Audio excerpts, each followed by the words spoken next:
बिस्मिल्लाहिर्रहमानिर्रहीम, अस्सलाम वालेकुम। प्रोग्राम ज़ेरे बहस में खुश आमदीद। मैं हूँ आपका मेज़बान ज़ौक अहमद।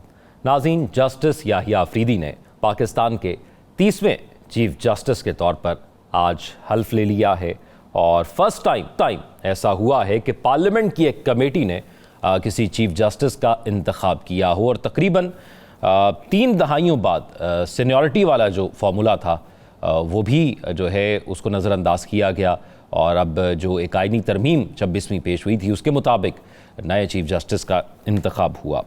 इससे कबल उन्होंने चीफ जस्टिस बनते ही कौन कौन से अहम मामलात को जो है वो टेकअप किया है उस पर बात करने से पहले मुख्तसरन कुछ उनके माजी को देख लेते हैं। जस्टिस याहिया अफरीदी ने मौजूदा चीफ जस्टिस काजी फाइज ईसा के खिलाफ दायर सदाती रेफरेंस में काजी फाइज ईसा की दरख्वास्त को मुस्तरद किया था और ख़ास तौर पर एक केस जो अब भी हाईलाइट हो रहा है वो पाकिस्तान तरीका इंसाफ की मखसूस नशिस्तों के हवाले से। तो उसमें भी जस्टिस याहिया अफरीदी साहब जो है वो उन 8 जजेस में से नहीं हैं जिन्होंने ये फैसला दिया था कि पाकिस्तान तरीके इंसाफ को मखसूस नशिस्तें दी जाएँ, बल्कि वो उन 5 का हिस्सा हैं। लेकिन उन्होंने अपने फैसले में ये ज़रूर कहा था कि जिन्होंने अपने लेटर्स पहले जमा करवाए थे और इलेक्शन कमीशन ने जिस पर अमल दरामद किया था 39 लोगों को नोटिफाई किया था वो उन्होंने फैसला जारी किया था। फिर इसके अलावा याहिया अफरीदी जो हैं वो असकुद नोटिस के मामले में एक अलग नुक्ता नज़र रखते हैं। पाकिस्तान मुस्लिम लीग नून की जानिब से जब साबिक फ़ौजी सदर परवेज़ मुशर्रफ के खिलाफ आइन शिकनी का मुकदमा दर्ज किया गया था तो तब वो पेशावर हाई कोर्ट में होते थे, तो परवेज़ मुशर्रफ का शनाख्ती कार्ड और पासपोर्ट उन्होंने ब्लॉक करवा दिए थे। फिर साबिक वज़ीर आज़म इमरान खान ने सन 2022 में तहरीक अदम एतमाद के बायस एक एहतजाज किया था और फिर एक मुआहिदा इंतज़ामिया के साथ तय हुआ था और उसमें सुप्रीम कोर्ट ने जो है वो किरदार अदा किया था कि ये मुआहिदे पर अमल दरामद करेंगे और उनके वकला की जानिब से सुप्रीम कोर्ट में यकीन दहानी कराई गई थी, लेकिन वो मुआहिदे पर अमल दरामद नहीं हुआ। तो 5 जजेस का ये फैसला था जिसमें से 4 ने इमरान खान के हवाले से कोई जो है वो बयान नहीं दिया था, लेकिन इन्होंने इख्तलाफ किया था और इन्होंने कहा था कि ये तौहीन अदालत है, उन्होंने मुआहिदे पर अमल दरामद नहीं किया। तो इसके साथ साथ और बड़े अहम केसेस हैं, लेकिन चीफ जस्टिस बनते ही उन्होंने जो अहम फैसले अब लिए हैं उसमें से एक तो ये है कि फुल कोर्ट का इजलास उन्होंने 28 अक्टूबर को बुला लिया है और सुप्रीम कोर्ट में तमाम कोर्ट रूम्स को लाइव स्ट्रीमिंग की सर्विस प्रोवाइड की जा रही है। ये उन्होंने अहकाम जारी किए हैं। पहले सिर्फ जो कमरा अदालत नंबर 1 है सिर्फ उसमें हुआ करता था, लेकिन जो अहम उन्होंने मामला टेकअप किया वो प्रैक्टिस एंड प्रोसीजर का है, जिसमें सदाती ऑर्डिनेंस के बाद तब्दीली की गई थी और जस्टिस अमीनुद्दीन साहब को शामिल किया गया था जस्टिस मुनीब अख्तर साहब की जगह। उन्होंने दोबारा से उस बेंच को वैसे ही कर दिया जैसे सदाती ऑर्डिनेंस से पहले था। चीफ जस्टिस, उसके साथ साथ justice Mansoor Ali Shah senior puisne जज और जस्टिस मुनीब अख्तर साहब। तो ये मामला है। अब बात करते हैं कि नए चीफ जस्टिस से तवक्कुआत क्या क्या और क्या किरदार वो अदा कर सकते हैं और किस माहौल के अंदर वो चीफ जस्टिस बने हैं। नजम साकिब साहब, राव खालिद साहब, साकिब बशीर साहब, तीनों सीनियर तज्ज़ियाकार हमारे साथ मौजूद हैं। नजम साकिब साहब, ये एक मुख्तसर सा उनका बैकग्राउंड और जो आज उन्होंने अहम फैसले लिए हैं उनसे तवक्कुआत हर आने वाले चीफ जस्टिस से आवाम को बहुत से तवक्कुआत होती हैं और होनी भी चाहिए। आप क्या देख रहे हैं जिन मौजूदा हालात के अंदर वो चीफ जस्टिस बने हैं और उनसे जो तवक्कुआत हैं वो क्या हो सकती हैं? शुक्रिया ज़ौक। देखिए, मैंने कोयटा में फ़ोन किया, कराची में फ़ोन किया, लाहौर में दोस्तों से बात हुई, सियालकोट में फ़ोन किया, पिंडी इस्लामाबाद में ख़ुद जाके मुख्तलिफ़ लोगों से आवाम में जाके बातचीत की कि भाई आपका क्या ख्याल है, अभी ये हमारे चीफ जस्टिस साहब नए आए हैं तो आप लोगों की क्या तवक्कुआत है। तो एक तो मैं वो जो मैंने उसमें से अख़ज़ किया जो मेरा तज्ज़िया है वो बताऊँगा, दूसरा आपको अपनी भी बताऊंगा तज्ज़िया कि मेरा क्या ख्याल है, मेरी क्या तवक्को है। और सबसे पहले आपको ये बताऊंगा कि मेरे जो दोस्त हैं जो न्यूमरोलॉजिस्ट हैं, जो इनके यानी नंबर गेम उनको पता है, 1 का मतलब क्या है, 2 का, 3 का, यानी न्यूमरोलॉजी के वो एक्सपर्ट हैं, उनसे भी मैंने बात की। तो सबसे पहले उधर से शुरू करते हैं क्योंकि ये वाला जो एंगल है ये शायद किसी चैनल में ना दिखाया जाए या किसी को इसकी अहमियत का एहसास ना हो। देखिए, ये पाकिस्तान के 30वें चीफ जस्टिस हैं जी। तो सबसे पहले 3 का हिस्सा देखते हैं। ये क्रिएटिविटी बताता है, ये सेल्फ एक्सप्रेशन की बात करता है जो नंबर 3 है। 0 जो है वो इटर्निटी है, वो इन्फिनिटी है। और अगर आप 30 के हिस्से को बहसियत मजमूई देखें तो 2 चीज़ें वहाँ से निकलती हैं। एक आती है आपकी स्पिरिचुअल अवेयरनेस, यानी रूहानी अवेयरनेस जो है वो इसमें नज़र आती है 30वें में। और दूसरी और अहम चीज़ है कि आपकी क्रिएटिव कम्युनिकेशन इसमें ज़ाहिर होती है।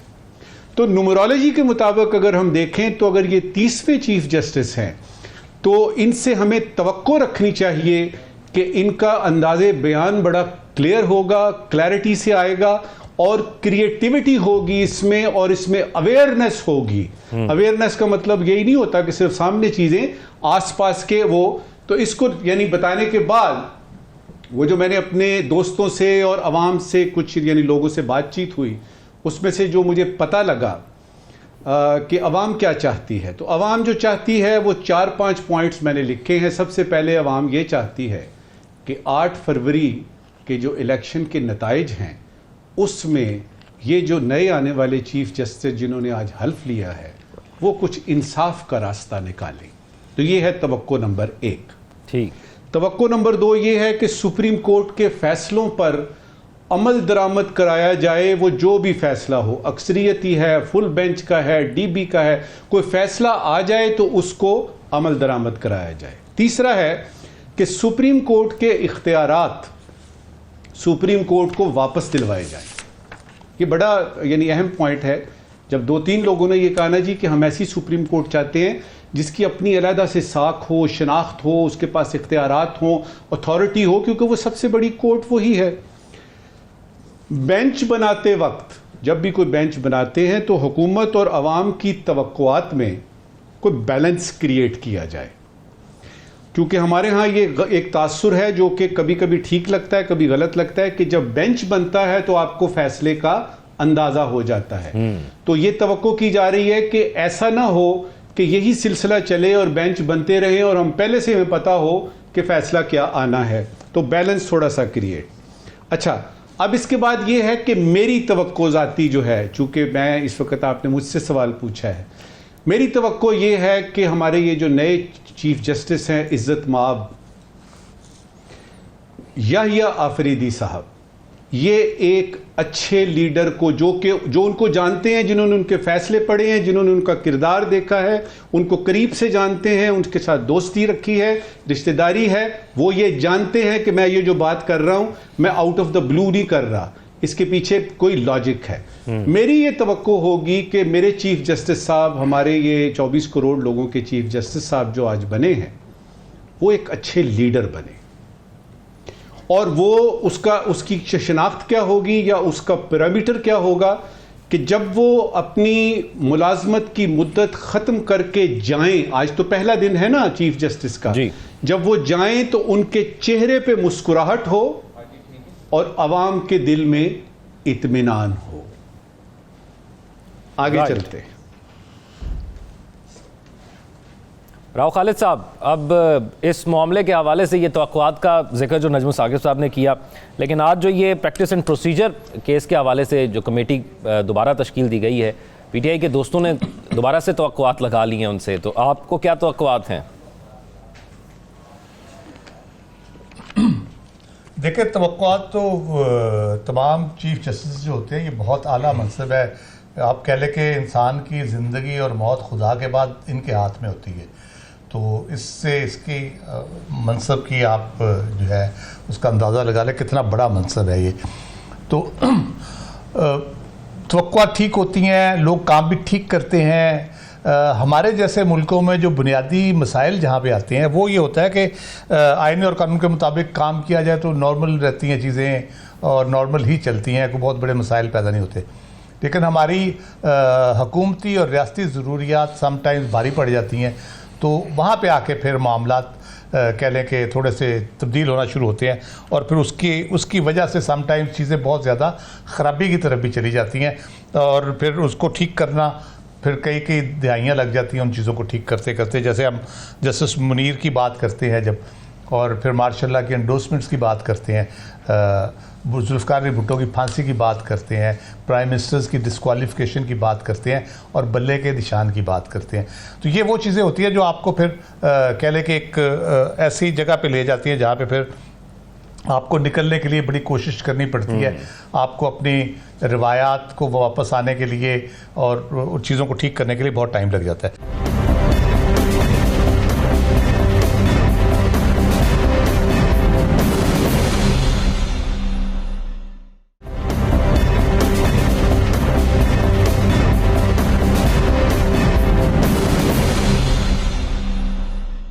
जहाँ तक उनके आज के 2 इकदाम जो बुनियादी तौर पे हैं वो आप अगर जस्टिस मंसूर अली शाह साहब का लेटेस्ट ख़त जो है उसमें जो एतराज़ात थे वो 2 फ़ौरन दूर कर दिए उन्होंने। बिल्कुल।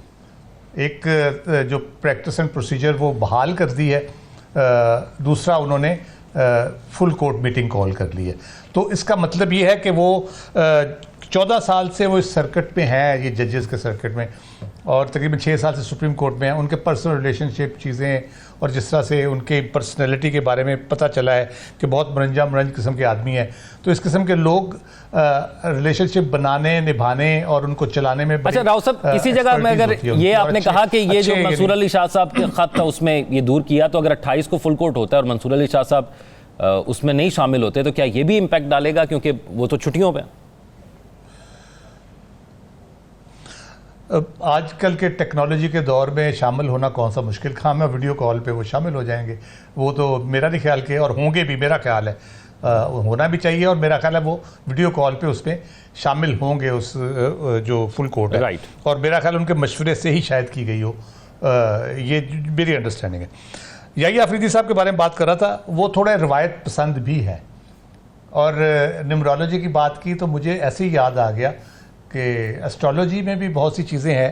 ये जो इनका स्टार बनता है वो एक्यूरियस बनता है, तो ये जो अभी चल रही है ना 80-90 साल चल रही है, एज ऑफ एक्यूरियस इसको कहते हैं एस्ट्रोलॉजिकली, जो कि दुनिया में इंसाफ और सच की बोलबाला करने और एक इनकलाबी तब्दीलियों का बायस होती है। तो अब देखते हैं कि सुप्रीम कोर्ट में इनकलाबी तब्दीलियाँ आती हैं कि नहीं है। अब चैलेंजेस की इनकी बात कर लेते हैं। एक तो 26वीं तरमीम चैलेंज हुई है, फिर प्रैक्टिस एंड प्रोसीजर का वो ऑर्डिनेंस चैलेंज हुआ है। वो कब लगता है, आज शायद बेंचेस अनाउंस हो जाएं, अगर कोई मीटिंग हो जाती है उनकी, वो कॉन्फ्रेंस कॉल करके उनसे बेंचेस अनाउंस हो गए, वो बता देंगे साकिब बशीर साहब आपको डिटेल उसकी। दूसरा चैलेंज है उनका जो एग्जेक्टिव ओवर रीच होगी, अब जो कमेटी बन गई है चीफ जस्टिस के अपॉइंटमेंट के लिए, वो तो शायद इतना मसला ना हो, क्योंकि 3 सीनियर जजों का होता है, सारे ही एक जैसे होते हैं तकरीबन, उनमें से वो अगर हो भी जाता है तो कोई इशू नहीं है। लेकिन जजों की तकर्री और जजों की कारकर्दगी का जायज़ा लेना है, जो उसमें बहुत से जो एग्जेक्टिव है वो बहुत सा काम वो कर सकती है, जिसके हवाले से मसाइल पैदा हो सकते हैं। फिर फैसलों के इतलाक़ के हवाले से बात की है अपना नजम साकिब साहब ने, और दूसरी जो सुप्रीम कोर्ट के फैसले हैं उनको क्या लेजिस्लेशन के ज़रिए गैर मौसर किया जा सकता है। किसी एक लेजिस्लेशन की बात नहीं है अभी मखसूस रिश्तों के हवाले से जो बनाया कानून, ओवरऑल इसको एड्रेस करने की बात है। मेरा ख्याल है ये भी चैलेंज हुआ है, और उस पर भी यकीनन ये बहुत इंपॉर्टेंट चीज़ें हैं। ये अगर होंगी तो उनकी जो इंडिपेंडेंस ऑफ जुडिशरी की जो बात है, ट्राइकोटमी ऑफ पावर की जो बात है, उसकी उन्होंने अपनी तकरीर में भी बात की है, और वो अंडरस्टैंड करते हैं इस चीज़ को कि जुडिशरी अगर इंडिपेंडेंटली काम करेगी, रियासती हुकूमती तकाजे आते रहते हैं जाते रहते हैं, और वक्ती तौर पे होती हैं चीज़ें, उसमें कुछ सीरियस जिसमें मुल्क और कौम का मसाइल हों, उसको ज़रूर थोड़ा कह रहे नरम खुई से एड्रेस करना चाहिए कोर्ट को, उस पर स्टबबर्न नहीं होना चाहिए। लेकिन जहाँ पे कोई इंडिविजुअल के ख़िलाफ़ या उसके हक़ में कोई फेवर लेने की कोशिश हो, तो उसमें मेरा ख्याल है जुडिशरी को स्टैंड करना चाहिए, और इसी तरह से बेहतरीन सूरत हाल हो सकती है। ओवरऑल मुझे लगता है अभी तक जिस तरह से वो उन्होंने शुरू किया काम, तो जो एक डिवीजन थी अंदर सुप्रीम कोर्ट के, उसको वो कम करने की कोशिश ज़रूर करेंगे। लेकिन बाकी ब्रदर जजेस के बिहेवियर पे भी डिपेंड करता है कि वो किस तरह से रिस्पॉन्ड करते हैं, या वो किसी के हाथ में तो नहीं खेलते। हमने देखा है कि इस किस्म के मामला समटाइम्स हो जाते हैं। जी राइट। अच्छा साकिब बशीर साहब, क्योंकि तवक्कुआत जो होती हैं वो आइडियल होती हैं, और जो चैलेंजेस होते हैं वो ज़रा हकीकत पसंदाना होते हैं। एक तो बड़ा सवाल ये अब उठाया जा रहा है कि उस केस का क्या बनेगा जिसमें 8 जजेस ने कहा था कि आप पाकिस्तान तहरीक इंसाफ को मखसूस नशिस्तें दें। लोगों का कंसर्न, पाकिस्तान तहरीक इंसाफ का ख़ास तौर पर कंसर्न ये है। तो आपको क्या लगता है कि चैलेंजेस में से सबसे बड़ा चैलेंज क्या होगा, और ये जो प्रैक्टिस एंड प्रोसीजर बिल की दोबारा से तब्दीली, अब देखा है हमने जो दोबारा बेंच बना है उसकी तब्दीली हुई है, इससे क्या फ़र्क पड़ेगा? एक बात तो ये है कि जैसे ही जो जस्टिस याहिया अफरीदी हैं उनकी बतौर चीफ जस्टिस जब नामजदगी हुई, तो अगले ही दिन वो तमाम जजेस के चैम्बर्स में गए, उनसे मिले, और यकीनी तौर पर कुछ के जो है वो इतराज़ात, खदशात, कुछ भी चीज़ें थी तो वो भी उन्होंने सुनी, और उसका आपने असर देखा होगा। कल कुछ जजेस जो है वो चीफ जस्टिस काजी फ़ाइज़ जो रिटायर हो चुके हैं, उनके फुल कोर्ट रेफरेंस में नहीं थे, उनकी अलविदाई जो तकरीब थी उसमें नहीं थे, लेकिन आज वो ऐवान सदर में जो तकरीब थी उसमें नज़र आ रहे थे जी। तो जस्टिस मुनीब ख़ास तौर पर जो सुपर सीड हुए, तो इसका मतलब ये है कि जस्टिस याह्या अफरीदी तमाम जजेस को साथ लेकर चलने की कोशिश कर रहे हैं। आगे चल सकेंगे, क्या मामलात होंगे, ये अलग बात है। जो आपने बात की कि इनको चैलेंजेस क्या होंगे, सबसे पहला चैलेंज तो जो तकसीम है वो बहुत बढ़ चुकी सुप्रीम कोर्ट के अंदर जजेस में, उस तकसीम को ख़त्म करना इनके लिए चैलेंज है कि उसको ख़त्म किया जाए, क्योंकि उसका इफ़ेक्ट आता है, आम साइलिन भी उससे सफ़र करते हैं और जो इंसाफ की फरामी में भी रुकावटें आती हैं। फिर जो बात हो रही है कि सुप्रीम कोर्ट में जो या अदलिया की जो आज़ादी है वो भी कंप्रोमाइज़ हुई है आईनी तरमीम के बाद। उन्होंने अपनी जो स्पीच थी उसमें इख्तियारात की तकसीम उन्होंने कहा प्रिवेल करेगी, तो अब उसमें दो एंगल्स हैं। पहला एंगल जिसका शिकवा हुकूमत करती रही है कि एग्जेक्टिव और मुकन्ना के इख्तियारात में जुडिशरी इंटरवीन करती रही है, या वो इस तरह के फैसले आते रहे या 184(3) में या मुख्तलिफ, तो वो भी उनका मतलब ये है कि वो भी नहीं होगा लेकिन हमारे इख्तियारात में भी कोई नहीं आएगा। तो इससे दोनों एंगल्स आप देख सकते हैं। तो ऐसे लगता है कि आगे चलकर हुकूमत या अदलिया आमने सामने भी आ सकते हैं इस नुक्ते पे, क्योंकि अभी जो आईनी तरमीम हुई है ये तो बड़ा क्लियर एक मैसेज है कि उन्होंने कंट्रोल रखना है, बेंचेस बनाने से लेकर जजेस की तैनाती से लेकर आगे तक। तो ये उनके लिए बड़ा एक चैलेंज होगा। आईनी तरमीम चैलेंज हो चुकी हैं, ये कौन सुनेगा, कैसे सुनी जाएंगी, इनको कैसे हैंडल करना है, क्योंकि वो सबसे बड़े बेनिफिशियरी वो खुद है, क्योंकि 3 जजेस थे, तीसरे नंबर पे उनकी नामजदगी हुई है। वो अगर सुनी भी जाएंगी तो उस बेंच पे वो नहीं होंगे, लेकिन इसको हैंडल कैसे करना है ये दूसरा बड़ा चैलेंज है। आईनी तरमीम पर अमल जो दरामद जो है वो कैसे होना है, क्योंकि जो जुडिशल कमीशन ऑफ पाकिस्तान है उसमें बज़ाहिर हुकूमत की जो है वो अक्सरियत है। अब जो हुकूमत चाहेगी वो होगा, या जो चीफ जस्टिस उस जुडिशल कमीशन की सरबराही कर रहा होगा, 3 उसके साथ सीनियर जजेस होंगे, एक आईनी कमीशन का जो जज है, आईनी बेंचेस का सीनियर जज वो होगा, तो किसकी चलेगी वो इम्पॉर्टेंट है कि इन पर अमल दरामद जो है वो कैसे होना है केसेस की। फिर इसके अलावा जो 3 इकदाम प्रैक्टिस एंड प्रोसीजर एक्ट जो है उसकी कमेटी को बहाल किया गया, जिस तरह राव साहब ने कहा, और फुल कोर्ट उन्होंने बुला ली। 28 को ये पता चलेगा कि फुल कोर्ट में क्या माहौल रहता है और कौन कौन से उमूर जो है वो जेर बहस लाते हैं। लाइव स्ट्रीमिंग शफाफियत के लिए आउटस्टैंडिंग स्टेप है। मैं समझता हूँ कि इसका क्रेडिट हमें बिल्कुल चीफ जस्टिस काजी फायजी साहब जो रिटायर हो चुके हैं उन पर तनकीद 100 दफ़ा करेंगे, लेकिन ये उनका क्रेडिट है। उन्होंने बहुत बड़ा स्टेप लिया, कोई जुडिशरी में ये स्टेप लेने के लिए तैयार नहीं था। उन्होंने फुल कोर्ट बुलाई और लाइव स्ट्रीमिंग दिखाई, लोगों ने खुद देखा, खुद जज किया, तनकीद भी की, तारीफ भी की, सब कुछ हुआ। लेकिन हमारे सामने होता है कि कौन सा जज कितने जो है वो जानता है कानून को और किस तरफ जो है वो जा रहा है। सब कुछ जो है वो इस शफाफियत के लिए लाइव स्ट्रीमिंग जो अभी आई है खबर के तमाम बेंचेस लाइव स्ट्रीम होंगे, ये जबरदस्त जो है वो इकदाम होगा जैसे याह्या अफरीदी का। इसके अलावा सबसे जो बड़ी बात है वो है आम साइल, वो है डिस्ट्रिक्ट कोर्ट का, वो हाई कोर्ट का, सुप्रीम कोर्ट का। उसके लिए क्या करना है, उसके लिए जो जस्टिस मंसूर अली शाह हैं उनके पास जो विजन है, बेशक वो चीफ जस्टिस नहीं बने, जस्टिस याह्या अफरीदी उनसे फ़ायदा उठा सकते हैं। उनको उनकी सरबराही में कोई कमेटी बनाकर वो जो एक विजन रखते हैं जुडिशल रिफॉर्म्स का, वो की जा सकती हैं मेरा ख्याल में उनसे उनको एंगेज करके और उनके ज़रिए, क्योंकि आम साइल जो है वो बहुत ज़्यादा मुतासर हो रहा है, वो डिस्ट्रिक्ट कोर्ट में हो, हाई कोर्ट या सुप्रीम कोर्ट में हो, और इस किस्म की जो तरामीम है आम साइल को इससे फ़ायदा नहीं होगा। ये अब इनकी जिम्मेदारी है जस्टिस याह्या अफरीदी की कि उनके लिए जो है वो कुछ ना कुछ करें। आखिरी बात, मखसूस नशिस्तों का केस जो आपने बात की, उस केस में मेरे ख्याल में कोई समझ ही नहीं आ रही। 13 जजेस ने सुना था, अभी आईनी बेंचेस 5, 7 या 9 जजेस पर बनेगा, तो वो कैसे उसको कर सकेंगे। फिर 8 जजेस ऑलरेडी सुप्रीम कोर्ट में मौजूद हैं जिन्होंने अक्सरियती फैसला दिया हुआ है, उनके अलावा क्या नजरसानी सुनी जाएगी, ये एक बड़ी कंफ्यूजन है। ये गोरख धंधा है जो आने वाले दिनों के अंदर अब जो है वो समझ आएगा। अभी एक और अहम मामला है ये जो आईनी तरमीम जिसका जिक्र के तहत जो है ये पाकिस्तान के नए चीफ जस्टिस का जो है इंतखाब किया गया, उनको मुंतखब करके आज हलफ हुआ है, उस पर आलमी रद्द अमल भी सामने आया है। वो आलमी रद्द अमल क्या है उस पर बात करेंगे तफसीलन, लेकिन एक ब्रेक के बाद।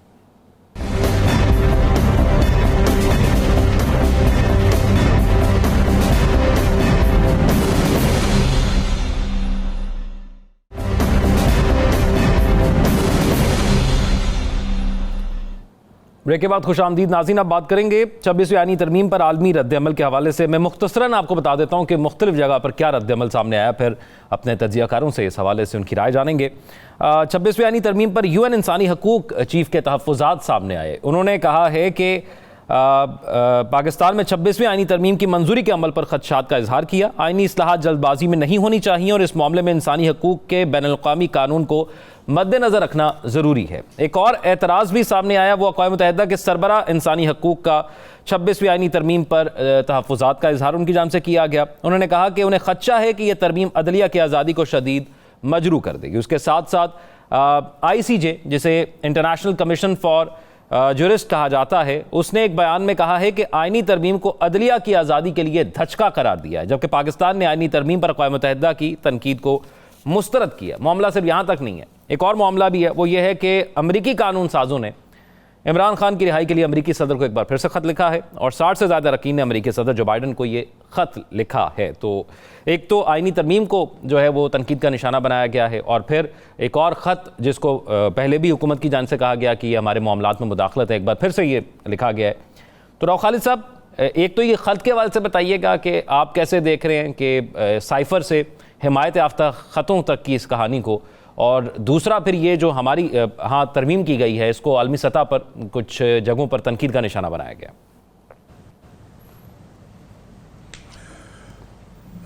एक तो जो साइफ़र से लेके ये ख़त लिखने तक ये जो पूरी साइंस है ना, एक मेरा बिल्कुल डिफरेंट व्यू है जो मैं यहाँ बयान नहीं कर सकता। ये एक ही सिलसिले की कड़ी है, साइफ़र से लेके ख़त तक और सारा जो सिलसिला चला है, तो इसलिए कोई इस पर बहुत ज़्यादा नहीं होना चाहिए। मैं पहले ज़रा जिक्र कर दूँ आपको UN का, यूनाइटेड नेशंस क्योंकि चार्टर है उसका, जब से 1945 से वो बना है चार्टर, तो उसमें ये ह्यूमन राइट्स के हवाले से, ह्यूमन डिग्निटी के हवाले से, इंसाफ के हवाले से और निज़ाम इंसाफ दुनिया भर में जो है वो डेमोक्रेसीज़ के हवाले से, वो उनका बुनियादी, क्योंकि चार्टर है, सारे मुल्क उसके सिग्नेटरी हैं तकरीबन, अगरचे वो सिस्टम पे इंसिस्ट नहीं करते कि डेमोक्रेसी किस तरह से होनी चाहिए, प्रेसिडेंशियल फॉर्म ऑफ गवर्नमेंट होनी चाहिए, पार्लियामेंट्री फॉर्म ऑफ गवर्नमेंट होनी चाहिए, तो वो उनका है, लेकिन वो कहते हैं डेमोक्रेसी होनी चाहिए, लोगों की मर्ज़ी से हुकूमतें बननी चाहिए और लोगों के हकूक़ का ख्याल रखना चाहिए।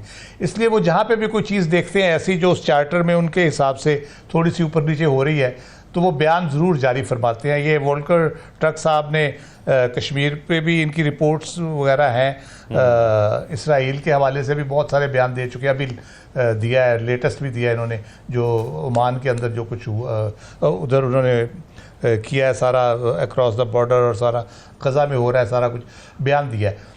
मसला ये है कि ये बयान बहुत देते हैं, बेशुमार देते हैं। सेक्रेटरी जनरल ने भी दे दिया, UN ने उसको पर्सोना नॉन ग्रेटा इसराइल ने करार दे दिया, उन्होंने इस किस्म के बयान दिए हैं, लेकिन अमलन क्या करते हैं या अमलन इनका क्या इन्फ्लुएंस है, क्या कर सकते हैं। इसलिए हमें घबराने की ज़रूरत नहीं है, इनके बयान से हमें कोई फ़र्क नहीं पड़ने लगा, क्योंकि अमली तौर पे ये दुनिया में कहीं कुछ नहीं करते, सिर्फ बयान देते हैं। अमली तौर पे तब कुछ होता है जब पीछे सुपर पावर जो है अमेरिका या यूरोप या बाकी लोग मिल के ज़ोर लगाएं, तो फिर अमली तौर पे उनकी सारी चीज़ें फिर अमल दरामद शुरू हो जाता है। इसी तरह से जो इंटरनेशनल कमीशन ऑफ ज्यूरिस्ट है, वो भी क्योंकि वो देखते ही नहीं चीज़ों को, है कि हमारे यहाँ क्योंकि कॉन्स्टिट्यूशनल कॉन्सेप्ट है ट्राइकॉटमी ऑफ पावर का, उसमें सेपरेशन जो है जुडिशरी की, एग्जेक्टिव और लेजिस्लेटर से, वो एक बुनियादी कह लें कि ज़रूरत है उसकी और रिक्वायरमेंट है, और हमारा आइन उसको डिस्क्राइब करता है इसी तरह से, प्रीएम्बल से लेके तो करारदाद मकासद सारा कुछ उसमें शामिल कर ले, और फंडामेंटल राइट्स को क्योंकि उन्होंने प्रोटेक्ट करना है, और फंडामेंटल राइट्स की वायलेशन हुकूमत ही करती है, रियासत ही करती है, तो इसलिए रियासत और अदलिया जो है वो एक दूसरे के सामने हो सकते हैं, बैलेंस में हो सकते हैं, ये नहीं हो सकता एक दूसरे के ताबे हो जाए। तो इसलिए इसको इंडिपेंडेंट और जुडिशरी के हवाले से लोग देखते हैं इसको, और हमारा भी यही एतराज़ है, ऑलमोस्ट जितने भी लॉयर कर रहे हैं, बाकी कर रहे हैं, तकरीबन यही एतराज़ है उसका, तो इसका भी कोई इतना बड़ा इन्फ्लुएंस नहीं है। नजम साकिब साहब, ये इन बयानात का मकसद क्या होता है, और फिर आलमी सतह पर जब किसी बात पर तनकीद और तारीफ़ की जाती है तो एक मखसूस पॉइंट ऑफ व्यू डेवलप हो जाता है लोगों के अंदर, ख़ास तौर पर दूसरे ममालिक के अंदर। अब वो मुकम्मल तौर पर आकर तरमीम तो नहीं पढ़ेंगे, लेकिन जो ये इन रिपोर्ट्स होंगी इसके बुनियाद पर वो एक अपना माइंडसेट या अपनी एक सोच तो बना लेंगे। तो फ़र्क तो आपको लगता है कि पड़ता है फिर इन चीज़ों का? इसका बिल्कुल फ़र्क इसलिए नहीं पड़ता कि यूनाइटेड नेशंस के सेक्रेटरी जनरल एक बहुत बड़ा ओहदा होता है। अभी इस तरह राव साहब ने कहा कि इजराइल पे उन्होंने बात की तो उन्होंने कहा जी कि आप इजराइल के सरजमीन पे कदम नहीं रख सकते, आप होते कौन है बोलने वाले। तो सबसे पहले तो मैं ये बताना चाहूँगा कि ये मौका कोई भी मुल्क खुद फराहम करता है कि आइए हम पे बात करें, आइए जो है वो आपको इजाज़त है कि आप बात कर सकते हैं। मैं उसकी मिसाल देता हूँ। देखिए ये आइन किसका है जिस पे ये बात कर रहे हैं, चाहे वो आपकी ह्यूमन राइट्स वाले हैं, चाहे कांग्रेस है अमेरिका की, चाहे कोई इंटरनेशनल कोर्ट ऑफ जस्टिस है, ये आइन किधर का है? ये मेरे मुल्क का है। ये जो पार्लियामेंट है जिसने ये फैसला किया है 26वीं तरमीम, ये मेरा मसला है, ये मेरे मुल्क का अंदरूनी मामला है। आप कौन होते हैं बोलने वाले? लेकिन जब तक आप IMF के चुंगल में रहेंगे, जब तक आप अपने पांव पे खड़े नहीं होंगे, आपको इस तरह की बातें सुननी भी पड़ेंगी और सहनी भी पड़ेंगी। फॉरेन ऑफिस ने तो बड़ा एक स्टैंडर्ड किस्म का यानी कट पेस्ट किस्म का जवाब दे दिया कि जी आप कौन होते हैं फलाना फलाना। असल बात क्या है? असल बात यह है कि अगर आप ह्यूमन राइट्स की बात करते हैं तो ये जो गज़ा में, ये जो फ़लस्तीन में, ये जो शाम में, ये जो यमन में, ये जो पूरे मुसलमान ममालिक में लोग ही मर रहे हैं, ह्यूमंस मर रहे हैं, उनकी तरफ तो आपका ध्यान नहीं जा रहा। आपको ह्यूमन राइट्स की पड़ी हुई है।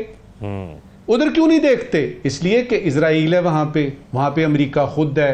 अच्छा, अगर आपने ह्यूमन राइट्स की बात करनी है तो रशिया को क्राइमिया से निकाल लेना।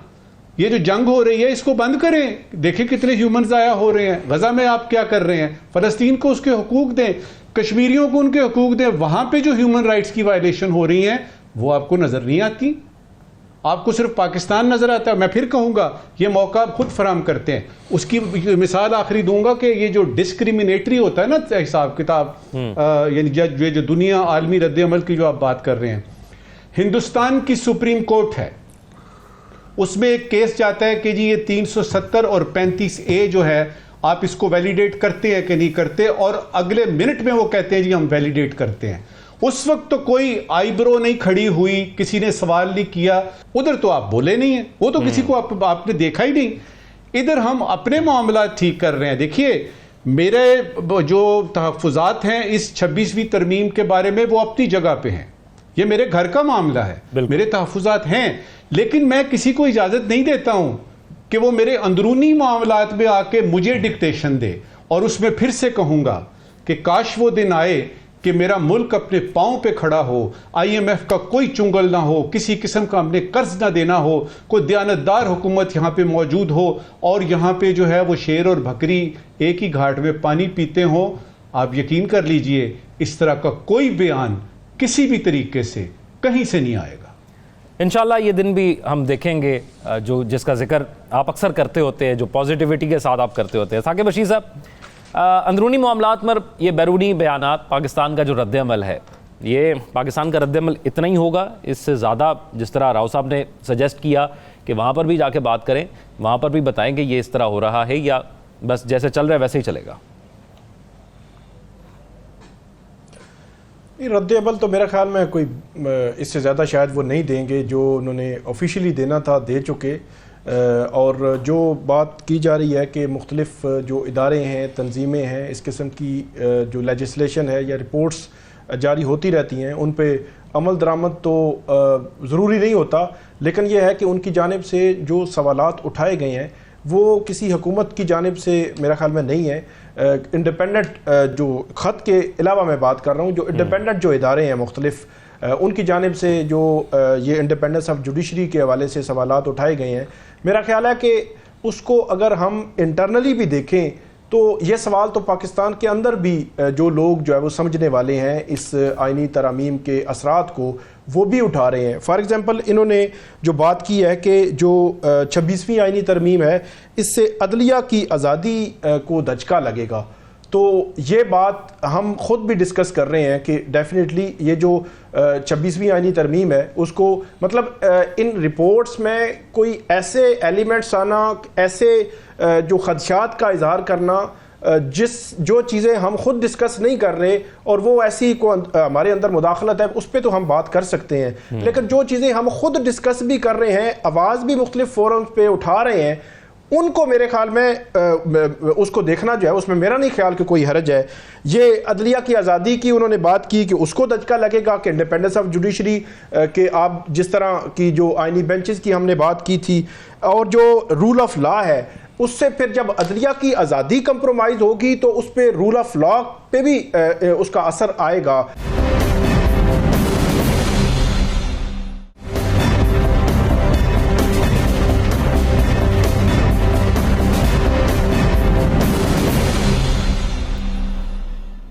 ब्रेक के बाद खुशामदीद। शोले फिल्म का एक डायलॉग बड़ा मशहूर हुआ था कि कितने आदमी थे, और जवाब में कहा गया था कि 2 आदमी थे। तो पाकिस्तान क्रिकेट टीम के इस मैच के बाद भी यही 2 स्पिनर साजिद खान और नुमान अली, जिन्होंने बिल्कुल ही पाकिस्तान के मैच को और दोनों मैचेस को तब्दील कर दिया और इंग्लैंड की जो एक मजबूत बैटिंग लाइनअप थी उसको वापस पेविलियन भेजते रहे। नजम साकिब साहब, ऐसा लग रहा था पाकिस्तान की बाकी पूरी टीम की स्ट्रैटेजी या अप्रोच वही थी जो पहले टेस्ट मैच में थी, लेकिन ये 2 बहुत ही अग्रेसिव अप्रोच के साथ आए जिसकी वजह से हमें नतायज जो है वो मुख्तलिफ मिले। तो इस सीरीज़ को आप कैसे देख रहे हैं और ये जीत आप किन अल्फाज में सेलिब्रेट करेंगे? सबसे पहले तो मेरा आइडिया लीजिए कि ये 2 आदमी नहीं थे, ये 4 आदमी थे। 2 तो आपने गिनवा दिए, एक कामरान गुलाम भी था और उसमें एक सऊद शकील की ये जो 100 उसने किया है, ये अगर ना होता तो पता नहीं क्या सूरत हाल होती। ऐसी इनिंग्स बहुत कम देखी है जो सऊद शकील ने खेली है। और कामरान गुलाम जो है उसको तो 5 साल पहले होना चाहिए था टीम में। अच्छा हुआ बाबर साहब गए और थोड़ा सा पता लगा कि कौन कितने पानी में है। देखिए जी, सबसे पहले पाकिस्तानी क्रिकेट टीम को क्रिकेट की दुनिया में हम खुशामदीद कहते हैं। और फिर ये है कि ये जो आप करते हैं ना, ये नॉर्मली आप ये जो यानी आप एंकर हजरात हैं कि एक वक्फा आता है और फिर उसके बाद कहते हैं आप वेलकम बैक। तो एक हार का वक्फा आया था, हम वेलकम बैक कर रहे हैं और तवक्को ये करते हैं कि ये सिलसिला अब शुरू हो गया तो चलेगा। 4-5 बातें खुल के आई हैं, मैं 4-5 पॉइंट्स बताऊंगा, उसके बाद बात खत्म करूंगा जी।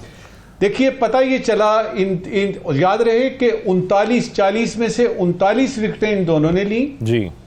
और एक वक्त था कि हम 4 विकेटें नहीं ले सकते थे ज्यादा से ज्यादा। तो वो शाहीन शाह अफरीदी और वो नसीम शाह वगैरह, हारिस रऊफ, ये वो, तो इन्होंने बताया कि भाई अगर आप पिच ठीक बनाएंगे, अगर आप थोड़ा सा अकल इस्तेमाल करेंगे तो अपने यानी अगर होम ग्राउंड है तो उसमें आपने क्या करना है, कुछ स्ट्रेटेजी बनाएंगे तो जीत भी सकते हैं।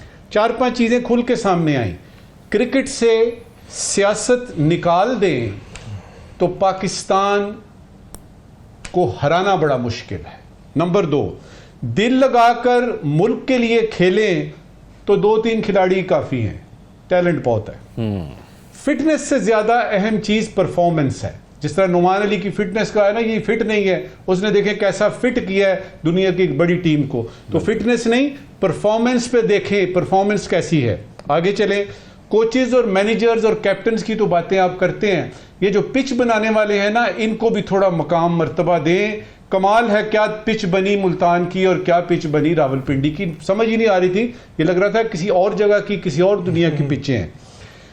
पर्ची सिस्टम के खत्म होते ही जीत का सिलसिला शुरू हो गया है। पर्ची सिस्टम के खत्म होते ही जीत का सिलसिला शुरू हो गया, ये भी खुल के सामने आया। क्रिकेट को पता लगा कि बड़े नामों की जरूरत नहीं है, क्रिकेट को बड़े नामों की जरूरत नहीं है, अब बड़े नामों को क्रिकेट की जरूरत है, ये पता लगा। आखिर में सिर्फ बात करूंगा, यानी इंग्लैंड के साथ वो हमारे मेहमान थे यार, नुमान अली और ये जो साजिद है अपना, इस तरह तो मेहमानों के साथ सलूक नहीं करते। आपने तो उनको बिल्कुल ही हक्का बक्का कर दिया, उनको समझ नहीं आ रही थी।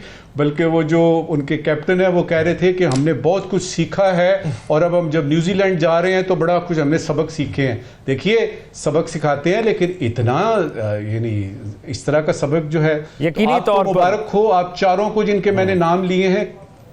जी जी बिल्कुल बिल्कुल, और बड़ी खुशी की बात है, सबको मुबारक हो। राव खालिद साहब, 3 दिन में काम तमाम आखिरी टेस्ट मैच में, ये पाकिस्तान का एक तो थोड़ा सा माजी देख लेते हैं जहां पर जिस तरह की परफॉर्मेंसेस आ रही थी, और फिर हम अपनी टीम से इतनी जल्दी, तो हम हमेशा देखा है कि हमारी टीम ड्रॉ की तरफ जाती है, 3 दिन में ही जीत गए। जी बिल्कुल, बड़ा कमाल किया, नो डाउट। और 3 दिन में उधर भारत भी हार गया, न्यूजीलैंड जीत गया। ये पर्टिकुलरली इस पे मैं बात करना चाहूँगा, होम कंडीशंस का एडवांटेज जो होता है वो आपको ज़रूर लेना चाहिए। लेकिन बात यह है कि भारत ने भी होम कंडीशन का एडवांटेज लेने के लिए विकेटें बनाई, लेकिन वो हार गए। हमने बनाई, हम जीत गए। तो इससे साबित क्या होता है, होम कंडीशन का एडवांटेज एक हद तक आपके काम आता है। लेकिन असल बात यह है कि आपकी स्किल सेट कैसा है, क्योंकि T20 में तो मारझाड़ होती है, वनडे में थोड़ा सा आपको विकेटें भी मुख्तलिफ होती हैं, बैटिंग स्टाइल भी मुख्तलिफ होता है, और एक दिन में या आधे दिन में काम ख़त्म हो जाता है। टेस्ट जो है ना, real test of your skills, endurance, और आप चेंजिंग सिचुएशन के मुताबिक किस तरह अपने आप को एडजस्ट करते हैं। सेशन बाई सेशन आपको खेलना होता है, हर वक्त सूरत हाल चेंज हो रही होती है। सुबह के वक्त कुछ और होती है, खाने के बाद कुछ और हो जाती है, चाय के बाद कुछ और, आखिरी घंटे में एकदम से ही चीज़ें चेंज होना शुरू, विकेट फिर चेंज होती है हर रोज़ उसका। तो उसके मुताबिक एडजस्ट करना, एंड्योर करना और अपनी स्ट्रेटजी को उसके मुताबिक रखना, उसके लिए आपको तजर्बा भी चाहिए, उसके लिए आपका दिमाग ठीक होना चाहिए, आपको अंडरस्टैंडिंग होनी चाहिए। मॉडलिंग से सिर्फ काम नहीं चलता, ये आपको समझ होनी चाहिए। आप देखें कि उन्होंने जो विकेटें ली हैं जिन दोनों बॉलर्स ने, उन्होंने जब बैटिंग भी की है तो उसमें आप उनका देखें किस तरह से वो लेके चले हैं। अपने टेल एंडर्स ने जो अपने साउथ शकील को सपोर्ट किया है, किस तरह से वो हमने लीड लिया जाके, जिससे सारा आखिरी मैच जो आपका चेंज हुआ है। तो ये सारी चीज़ें मिला के आप करते हैं। ये नहीं होता कि आप स्टार हैं, वॉट कुछ भी, आपका स्टाइल भी बड़ा अच्छा, शाटें बड़ी अच्छी मार लेते हैं, लेकिन on a given day, on a given situation आप किस किस्म की स्किल सेट आपका है, किस किस्म आप एंड्योर करते हैं। किसी का मसल पुल होते देखा आपने इस मैच में, जो रिजवान के भी नहीं हुए इस दफा, तो रिजवान के भी नहीं हुए, उनको भी क्रैम्प्स नहीं हुए। जी, वो बैटिंग, उतनी बैटिंग ही उन्होंने नहीं की, बहरहाल वो अपनी जगह पे। लेकिन यह कि वो बहुत ज़रूरी है, और हमारे ओपनर्स का थोड़ा सा मुझे मायूस हुआ हूँ मैं, उनको बेहतर परफॉर्म करना चाहिए था और अंडरस्टैंड करना चाहिए था। यानी आप समझते हैं कि स्किल है, बुनियादी स्किल्स को बेहतर जो कर लेगा वो कर लेगा। मैं वक्त कम है, मैं साकिब बशीर साहब का पॉइंट ऑफ व्यू लूं। एक बुनियादी बात है जो क्लब लेवल पे भी आपको बताई जाती है कि हमारी जो विकेटें हैं ना, इस पे आप बॉल की तरफ नहीं जाते, बॉल को अपनी तरफ आने देते हैं, बस ये फर्क है थोड़ा सा। ठीक है साकिब बशीर साहब, ये बेंच पे जो यंग प्लेयर्स बैठे हुए हैं जिनको इतने अरसे से मौका नहीं मिला था, अब उनके लिए भी उम्मीद जाग गई है कि नए लड़के शामिल किए, उन्होंने परफॉर्म किया, तो अब और लोगों को भी ट्राई किया जाएगा। बिल्कुल, जो डोमेस्टिक क्रिकेट में जो परफॉर्मेंस दिखाने वाले लड़के हैं उनको बिल्कुल जो है वो चांस मिलना चाहिए था, पहले मिलना चाहिए था, बहुत देर से मिला है, और अब मिला है तो मेरे ख्याल में उन्होंने साबित किया है। ये पर्ची शर्ची जो है वो काम नहीं करेगी, आपको परफॉर्मेंस दिखाना होगी, और अल्टीमेटली उन्होंने परफॉर्मेंस दिखाई है, तो अब बहुत जो वो चांस यकीनी तौर पर बनेगा। बाबर, शाहीन, उनके बगैर जो है वो ये समझा जाता था कि शायद टीम जो है वो आगे नहीं बढ़ सकेगी, नामुकम्मल तस्वर होगी, तो वो भी मेरा ख्याल में अब उसकी वो भी सोच जो है वो उसमें कुछ तब्दीली आई है। 2010 से 2018 या उस दरमियान जो 5-7 साल थे या ज़्यादा, इससे भी ज़्यादा अरसा, जिसमें पाकिस्तान में दहशतगर्दी की वजह से यहाँ पे कुछ जो है वो टीमें नहीं आ रही थी, यूएई में वहाँ पे स्पिनर्स जो पिचेस बनाई जा रही थी वो स्पिनर्स को जो है वो सपोर्ट कर रही थी, और सईद अजमल थे और दीगर अब्दुर्रहमान और स्पिनर्स थे, वो बहुत ज़्यादा पाकिस्तान ने टेस्ट मैचेस भी जीते। लेकिन अभी जो रिसेंट पास के अंदर साकिब इंतहाई माजरत के साथ वक्त शॉर्ट है, हमें ज़रा क्लोजिंग की तरफ जाना है, लेकिन ये बिल्कुल आप दुरुस्त बात कह रहे हैं। और फिर सबसे बड़ी मुबारकबाद पाकिस्तान को ये भी है कि पाकिस्तान में क्रिकेट जब दोबारा बहाल हुई है तो उसके बाद हम अब पाकिस्तान के अंदर इतने अच्छे मैचेस देख भी रहे हैं। तो नजम साकिब साहब, शॉर्टली आज के सवाल। एक ज़रूरी सवाल है ज़ौक और एक गैर ज़रूरी है। ज़रूरी सवाल पहले जी, इज़्ज़त माब याहिया अफरीदी साहब ने चीफ जस्टिस ऑफ पाकिस्तान का ओहदा चार्ज ले लिया। ज़रूरी सवाल ये है कि क्या अवाम की तवक्कुआत पूरी होंगी कि पुराना सिलसिला जो है वो वैसे ही चलता रहेगा। आज का गैर ज़रूरी सवाल, खबर मिली है कि पोलियो के ख़ात्मे के लिए एक इमरजेंसी प्लान बना है 2024-2025 पोलियो को ख़त्म करने के लिए। गैर ज़रूरी सवाल ये है कि पाकिस्तान में पोलियो के ख़ात्मे के लिए आखिर कोई हतमी फ़ैसला क्यों नहीं हो जाता, इसलिए कि इससे पहले भी तकरीबन 4 मरतबा तो पाकिस्तान से पोलियो ख़त्म हो चुका है। राइट, हमारे नाज़रीन अपने फीडबैक से आगाह करेंगे। ख्याल हाफ़िज़।